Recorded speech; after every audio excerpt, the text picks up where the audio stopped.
income must be re-verified for third-year participants. How can ChildPlus help you identify which participants are returning for the third year? Simply create a custom filter. Click Change List and select the Custom Filters tab. Click Add, select the Participants category, and enter a custom filter name. Click Add. Select the enrollment table and the first enrollment date field. In the operation column, choose Is over X days ago. To find participants who are returning for the third year, enter 730 days in the value column. Save and close.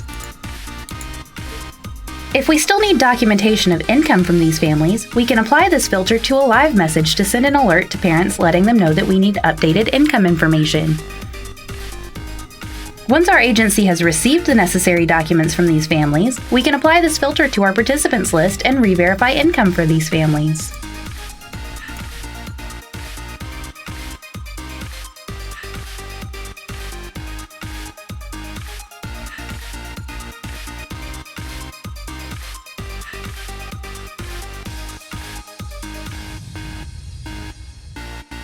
Be on the lookout for the next #CPsmart video.